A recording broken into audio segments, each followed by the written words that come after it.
네, 오늘 시간 온라인 보충 특수상황 응급처치입니다. 오늘 시간에는 엘덜리 페이션트에 있어서 정신과적인 접근 방법에 대해서 이야기를 드릴 거예요. 이 노인 환자의 정신과적인 문제들은 사실 여러 가지 일반적인 정신과적인 환자들과 어려움을 가지고 있습니다. 오늘 이제 대표적으로 3D, 디멘치아, 델리리움, 그리고 디프레션 이 세 가지에 대해서 주로 이야기를 드리게 될 거고요. 이 나이든 노인이라고 하는 자체가 기본적으로 우울감을 가지고 있어요. 또 신체 기능 저하에 따른 그런 어떤 인지력의 저하, 또 정신적인 문제들을 여러 가지 포함하고 있지만 이런 것들이 나이 때문에 생기는 일인지 아니면 정말로 정신적인 문제인지를 감별하기가 쉽지가 않습니다. 오늘 시간에는 엘더리 페이션트에 있어서 정신과적인 문제에 대해서 이야기를 나눠보도록 할 거예요. 자, 첫 번째 문제입니다. 60대 보호자가 90대 아버지, 네, 이게 이제 100세 시대가 되다 보니 보호자들도 이미 나이가 든 사람들이 보호자인 경우들이 상당히 많이 있어요. 90세 아버지가 이상한 이야기를 하고 기억을 못한다고 응급실을 데리고 왔다. 네, 평소에 자주 보다 보면 이런 변화의 양상을 알 수가 있겠지만 오랜만에 가서 만나게 되면 자기 부모님이 이상해 보이는 거죠. 오랜만에 시골집에 가보니 아버지가 최근 일을 기억하지 못하고 자녀들이 어디 살고 있는지도 잘 모른다고 했습니다. 환자는 식사를 했는데도 자꾸 다시 밥을 먹어야 한다고 같은 이야기 반복하기도 했고요. 보호자들 다른 형제 이름으로 부르기도 했다고 합니다. 의료진과의 인터뷰에서 현재 여기가 병원인지 어딘지도 모르고 날짜와 요일도 정확하게 알지 못했으며 몇 년 전에 죽은 배우자를 계속 찾는 중이었습니다. 네. 뭐 이야기를 들어봐도 상당히 이상해 보이죠. 이상한데 어떻게 이상한가요? 네. 인지력이 떨어지고 있는 것이죠. 인지와 기억력이 떨어지고 있는 것입니다. 사람의 뇌의 여러 가지 기능 중에서 인지할 수 있는 능력, 또 어떤 이야기를 듣고 기억할 수 있는 능력, 이런 것들이 나이가 들면서 제대로 되지 않는 이런 상황으로 보여집니다. 과거력에서 고혈압과 중풍이 있었고 특별히 치료받은 거 없었으며 근래에는 몇 년간 병원에 간 적이 없다고 했습니다. 자, 이것이 우리가 무슨 문제로 봐야 할까요? 증상으로 보면 우리가 아주 전형적으로 보이는 치매의 증상입니다. 얘기 드렸듯이 인지 기능이 떨어지게 되면서 기억력이 떨어지게 되는데요. 과연 이제 이런 치매가 왜 생겼을까에 대해서 생각을 해봐야 되겠죠. 또 치매가 아닌데 치매와 비슷한 증상을 보일 수 있는 병들이 있을까도 함께 생각을 해봐야 되겠습니다. 사실 이제 이렇게 응급실을 오게 된다면 딱히 응급실에서 할 수 있는 일들은 많지는 않겠죠. 자, 오늘의 학습 목표는 노인에서 흔하게 발생하는 델리리움, 디멘시아, 디프레션 이제 이 세 가지를 서로 어떤 차이가 있는지 어떤 특성이 있는지에 대해서 알아보는 시간 가지도록 할게요. 그리고 각각의 원인들과 진단에 도움이 되는 증거들을 찾아보도록 하겠습니다. 또 구체적인 검사 종류, 방법들을 이해를 하고 그 결과가 의미하는 바를 이해할 수 있어야 되겠습니다. 자, 노인층에서 발생하는 정신질환, 우리가 3D라고 보통 얘기를 합니다. 델리리움, 디멘치아, 디프레션.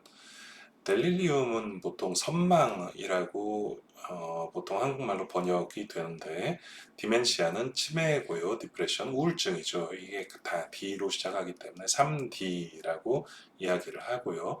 문제는 이제 이것이 단독으로 발생할 수도 있지만 때로는 같이 온단 말이죠. 동반되기도 하고요. 또 일부 가장 중요한 건 치매이지만 우울증도 함께 가지고 있고 이런 식으로 네, 조금씩 함께 나누어 가지고 있는 경우도 많이 있을 수도 있습니다. 또 다른 문제를 생각해 보면 치매가 있는 환자한테 우울증을 진단하는 것은 무척 어려운 일입니다. 정상적인 인지 기능과 사고방식을 가지고 있어야 우리가 대화를 통해서 어떤 문제인지를 발견을 하기가 쉬운데, 이런 인지 기능 자체가 떨어진다면 우울증의 진단 자체가 어려워질 수 있습니다. 또 노인에 생기는 우울증이 우울증 자체가 치매로 발전할 가능성이 매우 높습니다. 그렇다면 하나가 또 다른 것에 영향을 미칠 수도 있는 것이죠. 즉, 각각의 질환이 다른 질환을 악화시킬 가능성이 있다라고 이해를 하시면 되겠습니다. 자, 전 세계적으로 65세 이상에서 약 5%에서 10% 정도의 치매의 유병률을 가지고 있다. 이 치매는 많이 아픈 병은 아닙니다. 그러나 치매가 심해지게 되면 보호자가 필요합니다. 그렇다면 건강한 정상적인 젊은 사람이 노인을 수발해야 하는 이러한 네, 결국은 많은 사회 경제적인 비용을 초래하게 되는 그런 종류의 질환이라고 이해를 할 수가 있겠습니다. 미국에선 13.9%, 뭐 캐나다 8%, 영국 6.6%, 우리나라는 2012년 기준 8%, 네, 앞으로는 훨씬 더 많이 늘어나게 될 것입니다. 이것은 결국은 노인 인구가 늘어나면 어쩔 수 없이 같이 늘어나게 되는 것이고요. 미국이 특별히 뭐 치매가 높다라기보다는 좀 진단을 더 열심히 할 수도 있고 또 노인 인구 비중이 다른 나라들과 다를 수도 있겠습니다. 자, 이 세 가지 D 중에서 하나씩 살펴보겠습니다. 첫 번째로는 선망이고요. 델릴리움이라고 하는데, 선망이라고 하면 사실은 뭔가 이렇게 딱 와닿지가 않아요. 정확하게 선망이라는 게 무슨 뜻인지를 이해하기가 쉽지는 않습니다. 자, 아주 급작스러운 이상한 생각과 사고방식, 뭐 이런 것들을 다 환각을 포함한 다 크게 봐서는 델릴리움이라고 이야기를 하는데요. 아주 쉽게 생각을 하면 술을 많이 먹고 취한 상태라고 생각을 하면은 쉬울 것 같습니다. 보통 이제 급작스럽게 생기는 이런 이상한 행동과 생각, 사고방식 같은 것들이 알코올이라든지 약에 의해서 생길 수가 있다. 약 중에서는 대표적으로는 뭐 코케인이라든지 캐나비스, 마리화나라고 제가 설명을 드렸죠. 이제 이런 어떤 마약 같은 환각성 물질, 환각제 같은 것 때문에도 생길 수가 있습니다. 뭐 이런 꼭 약이나 마약 같은 이런 어떤 특정한 물질이 아니더라도 어떤 뭐 특정한 종류의 그런 독버섯이라든지 이런 것들도 당연히 이런 증상 나타낼 수가 있겠죠.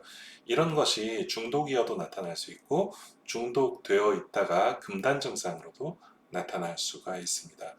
그럼 이제 정말로 이상한 모양이나 행동, 이상한 어떤 사고방식을 보일 때 이게 정말로 다 약에 의한 문제인 것이냐? 사실 그렇지는 않죠. 의학적으로 봤을 때는 이런 감염이라든지 뇌수막염, 그리고 당뇨나 갑상선 질환 같은 내분비 질환, 그리고 하이포서미아, 히트스트로크 같은 열성 질환에도 또 전해질 이상에도 이러한 급성 선망이 나타날 수가 있습니다. 약물로는 벤조라든지 날코틱, 뭐 안정제, 수면제, 그 다음에 안티콜리너직, 그 다음에 뭐 항히스타민제, 스테로이드 이런 모든 약들이 다 이런 어떤 기분의 이상 또 어떤 사고방식의 이상을 초래할 수가 있습니다. 결국은 이제 선망이라고 하는 건 네, 매우 다양한 원인으로 나타나는 급작스러운 어떤 사고방식의 인지기능의 변화라고 이해를 하시면 되겠습니다. 자, 선망의 증상은 얘기 드린 대로 네, 여러 가지 다른 원인들의 어떤 교집합이다. 그래서 어떤 인지기능의 전반적인 저하, 그 다음에 어떤 되게 이상한 말이 막 논리적으로 맞지도 않고 전혀 맞지도 않는 이야기이고 뭐 앞뒤가 없고 이제 이런 것들, 그 다음에 감정적으로 막 화를 내고 공포, 불안 뭐 이제 이런 것들이 감정적으로 되게 뒤섞이게 되는, 그 다음에 서카디안 리듬이라고 하는 건 우리가 수면 사이클, 인체 바이오리듬이라고 생각하시면 됩니다. 그러면 잠을 자야 되는데 잠을 안 자고, 네, 낮에는 너무 과하게 자고, 이제 이런 것들, 그 다음에 의식이나 주의력 장애가 생기게 되는, 결국은 정상적인 상태를 요 가운데 상태라고 본다면 위아래로 이렇게 플럭추에이션이, 네, 마치 매우 심한 이제 이런 경우를 우리가 전반적으로 델리리움이라고 이야기를 합니다. 특히 이제 이런 양성 증상들이 주로 나타나는 걸 하이퍼액티브라고 하고, 음성 증상들이 주로 나타날 것을 하이포액티브라고 한다면, 두 가지가 다 나타나는 건 믹스드겠죠. 그래서 결국 선망은 되게 다양한 범위에 이상해 보이는 어떤 생각과 말이다, 이렇게 이해를 하시면 되겠습니다. 자, 그래서 히스토리 테이킹에서 우리가 중요하게 관심을 가지고 봐야 하는 것은 기본적인 정신 상태랑 의식 상태입니다. 이 사람이 뭐 어제까지는 멀쩡하다가 오늘 이상해요. 그건 분명히 이상한 거죠. 근데 몇 년 전부터 차츰차츰 이상해져서 지금 그 이상한 상태가 지속이 되는 것이에요. 그렇다면은 그것은 뭔가 만성적인 어떤 패솔로지를 생각을 해봐야 되겠습니다. 또 변화의 양상도 매우 중요하죠. 어제의 증상, 또 한 달 전의 증상, 1년 전의 증상과, 네, 이것이 어떤 식으로 변화를 하는가, 그런 변화의 양상도 매우 중요할 거라고 보고요. 또 최근에 어떤 특정한 병력, 요새 같으면 어떤 코로나 걸렸었는지, 아니면은 어떤 열성 질환에 걸렸었는지, 아니면 당뇨 같은 내분비 질환이 새로 생겼는지, 네, 이런 것들, 또 최근에 정신과적인 병력이 있었는지, 네, 또 원인으로 알코올이라든지 약 같은 거 이야기 드렸죠. 이제 이런 것들, 최근에 어떤 약물 뭐 새로 복용했는지, 아니면은 약물 중독인지, 또 술 중독인지, 마약을 사용했던 적이 있는지, 이제 이런 것들을 꼭 히스토리 테이킹에 담아야 하겠습니다. 결국은 델리움을 보이고 있을 때 이것이 디멘치아나 디프레션일까라는 어떤 감별이, 네, 매우 중요합니다. 그래서 디멘시아나 디프레션과 다른 델리리움의 특징을 생각해 보면, 델리리움은 급작스러운 의식 상태의 변화입니다. 급작스러운이라고 하는 게 매우 중요해요. 치매가 급작스럽게 오기는 매우 어렵습니다. 또 디프레션도 급작스럽게 오는 것이 물론 가능은 합니다만, 디프레션은 일정 기간 이상의 어떤 증상이 필요하다 얘기 드렸었죠, 지난 시간에. 그래서 급작스러운 의식 상태의 변화를 보일 때는 디멘치아나 디프레션보다는 델리리움 가능성이 더 높다. 또 디멘시아나 디프레션은 서서히 진행하는 종류의 병입니다. 그래서 시간에 따라서 호전 악화를 매우 심하게 반복할 때는 델리리움 가능성이 훨씬 더 많고요. 또 인지 기능의 급작스러운 변화와 혼란한 의식 상태 등은 치매보다는 델리리움 가능성이 더 높다라고 이해를 하셔야 되겠습니다. 자, 그래서 멘탈 스테이터스 이그잼 MSE라고 하는 우리가 검사를 하게 됩니다. 이 MSE라고 하는 게 멘탈 스테이터스 이그잼, 또 이제 미니라고 해서 간단하게 하는 미니 멘탈 스테이터스 이그잼 MMSE, 뭐 이제 이런 식으로 우리가 많이 사용을 합니다. 이 MSE라고 하는 게 이름은 멘탈에 대한 검사이지만, 정확하게 얘기를 하면 인지 기능에 대한 검사 쪽에 조금 더 가깝습니다. 그래서 여러 가지 것들이 있죠. appearance, behavior, attitude, 그러니까 어떤 외형, 그 다음에 행동, 그 다음에 자세 같은 것들을 전반적으로 보는 거죠. 그런 것은 옷을 제대로 입고 있는가, 네, 당연히 어떤 개인 위생 상태가 적절한가. 개인 위생 상태는 남자들 같은 경우에는 두발이라든지 수염, 손톱 같은 것들을 보면 알 수가 있어요. 스스로 뭔가 조절을 할 수 있는 사람들 같은 경우에는, 물론 뭐 여러 가지 다른 이유 때문에 수염을 기르는 사람들이 많지만, 수염이나 이빨 상태나 이런 개인 위생이 적절하지 않은 경우에는 스스로에 대해서 제대로 관리가 제대로 되지 않고 있구나. 또 옷 매무새 같은 것도 그럴 수 있죠. 또 적절하게 옷을 입고 있는가. 또 움직임과 정지 상태가 적절한가? 움직이는 모양이 되게 이상한 모양으로 움직일 수가 있어요. 이상한 모양으로 움직이는 것은 제대로 걸음을 걷지 않고 뭐 기어다닌다든지 아니면은 비정상적인 어떤 상태 그리고 스스로 몸을 굳게 만들어서 전혀 움직이지 않으려고 한다든지 네, 심지어는 바늘로 찔러도 반응하지 않는 경우도 있습니다.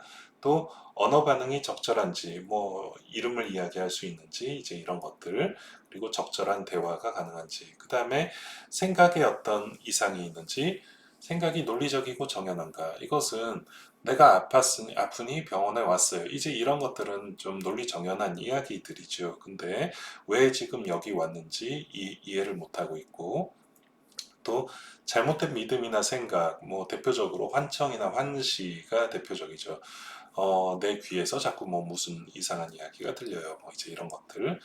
네.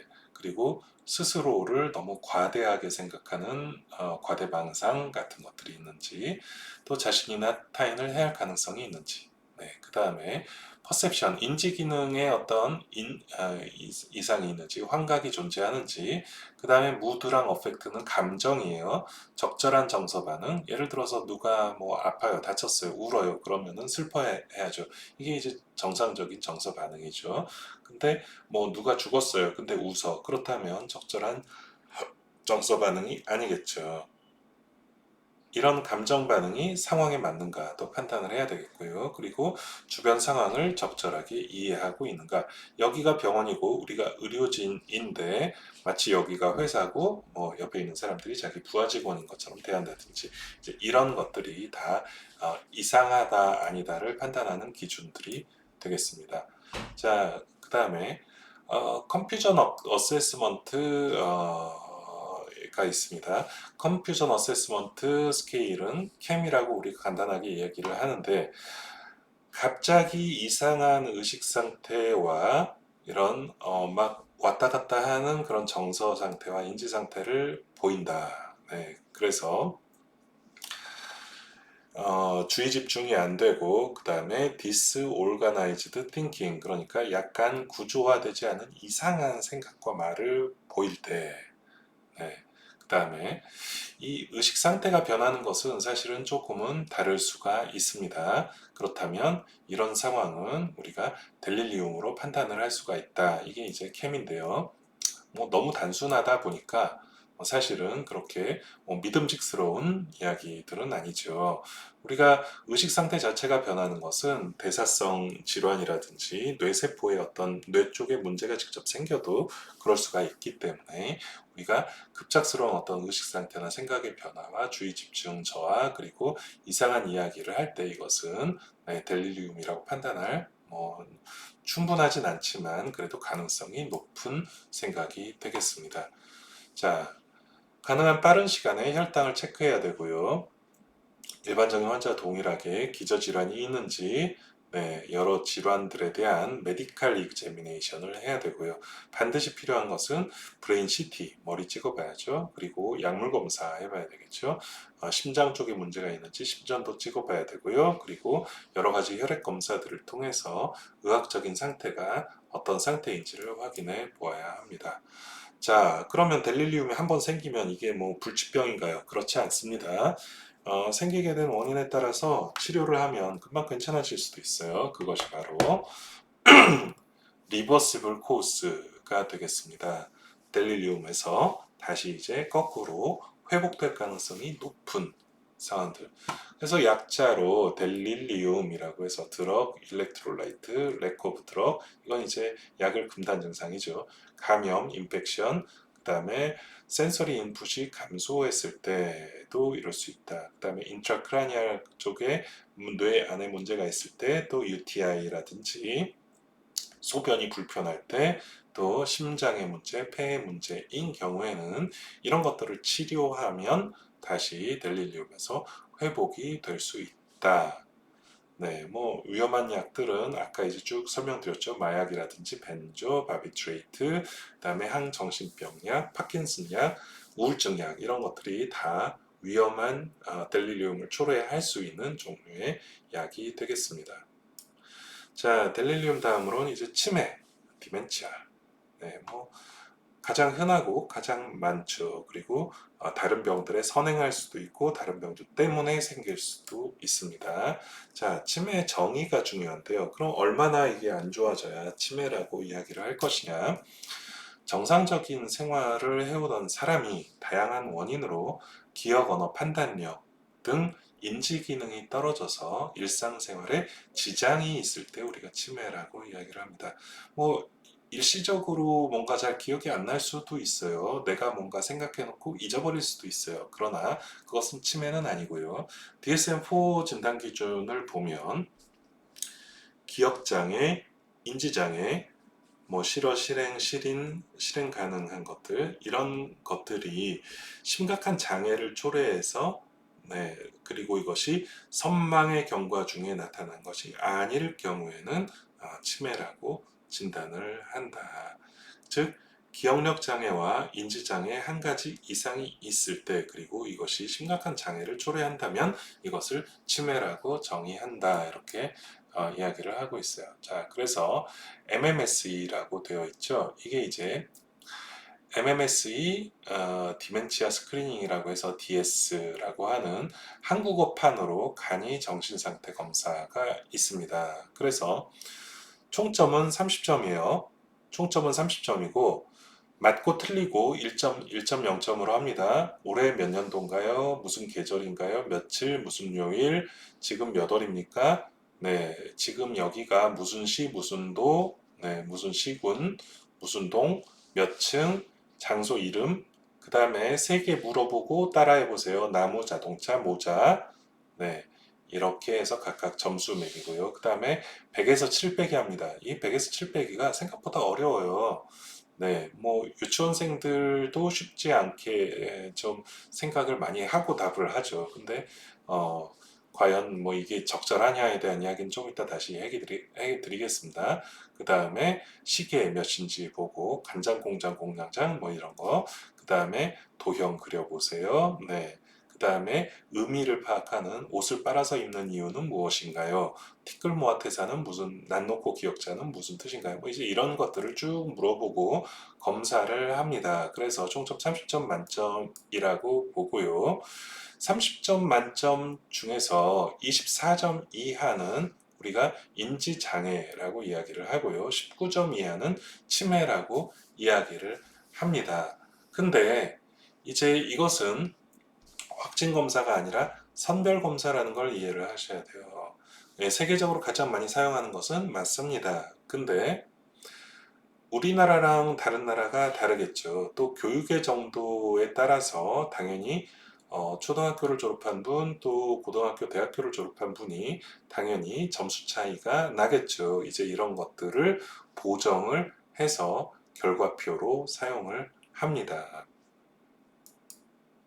자, 미니 코그 스크리닝 테스트예요. 그래서 이제 딱 두 가지만을 보고 인지 기능에 장애가 있는지를 봅니다. 그것이 딱 두 가지예요. 세 단어 반복하는 것, 리콜, 쓰리, 네, 그 다음에 시계를 그리는 테스트 이 두 가지를 가지고 판단을 합니다. 자, 미니코그 테스트는 일단 세 가지를 반복할 수 있어요. 그렇다면 디멘치아가 아니라고 판정을 합니다. 한두 개밖에 기억을 못해요. 그렇다면 시계를 보라고 해서 시계를 정상적으로 보면 네, 역시 디멘치아가 아니다라고 판단을 합니다. 세 개 단어 중에 아무것도 기억하지 못하고 시계를 읽지 못하면 디멘치아라고 이야기를 합니다. 자, 건망증하고 치매. 노인이 되면 당연히 기억력이 떨어지게 되고 건망증이 심해지게 돼요. 그럼 건망증이 치매냐? 그렇지는 않아요. 건망증은 정상적인 뇌 생리의 일부분입니다. 그리고 보통은 사소하고 덜 중요한 일이 잘 잊어집니다. 근데 뭔가 자극이 주어지면 다시 기억이 날 수도 있어요. 그리고 일상생활에 아무런 지장이 없습니다. 그러나 치매는 뇌질환이고요. 중요한 일도 잊어버립니다. 심지어 집 주소도 잊어버리고 집 전화번호도 잊어버립니다. 그리고 다시 기억나지 않습니다. 일상생활에 지장을 줄 수가 있겠죠. 치매의 종류는 되게 여러 가지 종류가 있습니다. 대표적으로는 알츠하이머가 있고요. 그 다음에 혈관성 치매, 이 두 가지가 거의 80% 정도를 차지를 합니다. 기타 등등의 알코올성으로도 치매가 생길 수가 있습니다.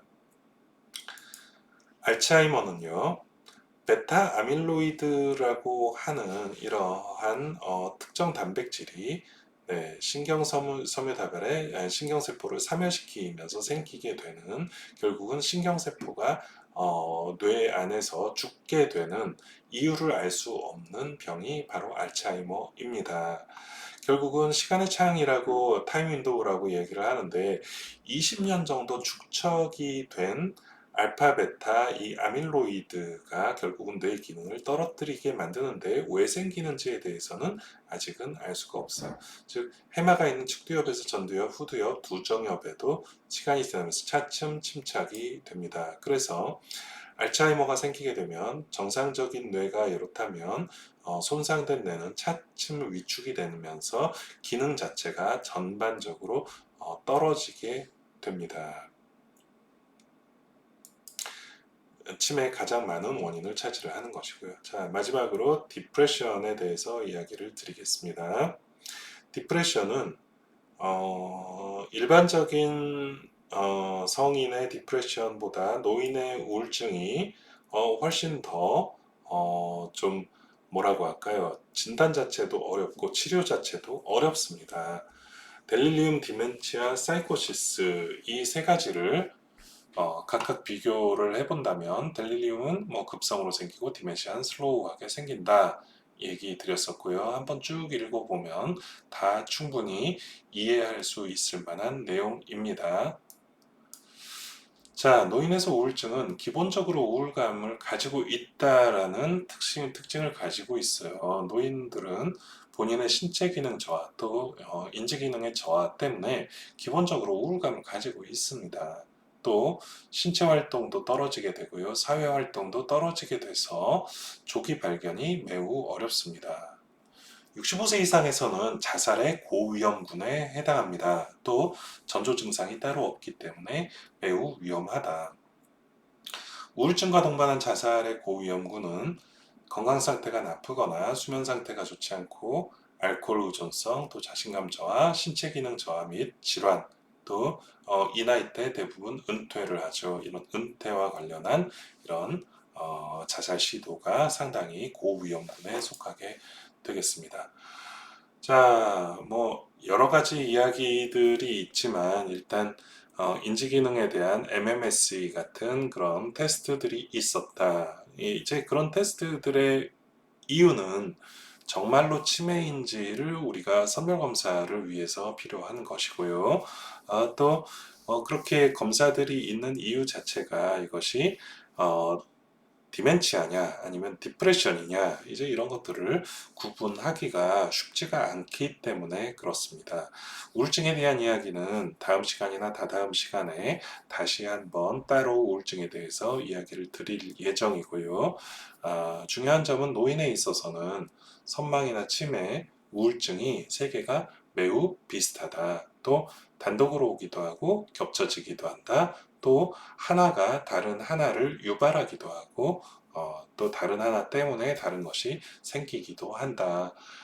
이것은 노화에 따른 인지 기능 저하 또 기능 저하와 구별하기가 매우 어렵다. 또 사회생활이 적극적인 사회생활이 없는 경우들이 많기 때문에 조기 발견이 쉽지 않다. 조기 발견이 쉽지 않으니 당연히 치료 자체도 쉽지가 않겠죠. 자, 치료 가능한 원인들이 무엇이냐? 네, 반드시 확인 먼저 해야 된다. 그러기 위해서는 뇌에 대한 검사, 또 일반적인 혈액 검사, 의학적인 검사들이 진단에 앞서서 선행하여야 한다. 이야기 드렸고요. 또 노인에 있어서 우울증은 자살의 매우 고위험군입니다. 그렇기 때문에 자살 위험도에 대한 평가 반드시 필요하겠습니다. 네, 오늘 시간 내용은 그렇게 뭐 많은 내용이 아니라 여러분들이 어, 여러분들이 온라인으로 수업을 듣는데 그렇게 크게 어려움은 없었을 거라고 생각합니다. 이번 주는 강의를 쉴 예정이고요. 다음 주에 다시 만나보도록 하겠습니다. 오늘 들으시느라고 수고하셨습니다.